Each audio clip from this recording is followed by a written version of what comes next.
کہ اپنے رب پہ بھروسہ اس درجے کا پال لیجیے، اور اس بھروسے سے بھی پہلے ایک چیز ذہن میں ہم کلیئر کر لیں کہ ہماری ڈیوٹیز کیا ہیں اور وہ کہاں آگے ختم ہوتی ہیں، اس سے آگے رب تعالیٰ کے ذمے چلے جاتے ہیں معاملات۔ ہمارے جتنے بھی معاملات ہیں، خواہ وہ روحانی ہوں یا دنیاوی، دینی ہوں یا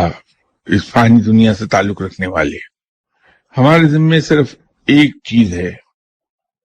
کہ اللہ تعالیٰ نے ہمیں جتنی بھی جسمانی اور ذہنی صلاحیتیں عطا فرمائی ہیں، ہم ان سے بہترین کام لے لیں to the best of our ability, physical as well as intellectual, اور اس عقل سے بھی مقدور بھر کام لے لیا جو اللہ نے ہمیں عطا فرمائی ہے، تو اس کے بعد ہم مطمئن ہو جائیں کہ میں نے اپنی ڈیوٹی پوری کر لی، اپنا فرض پورا کر لیا، اب اس کا نتیجہ میرے رب کے ہاتھ میں ہے۔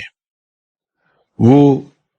جب جتنا اور جیسا چاہے گا عطا فرما دے گا۔ رب تعالیٰ سے ہماری کوششوں کے نتیجے میں جو کچھ بھی عطا کیا جائے، کامیابی، جزوی کامیابی یا ناکامی،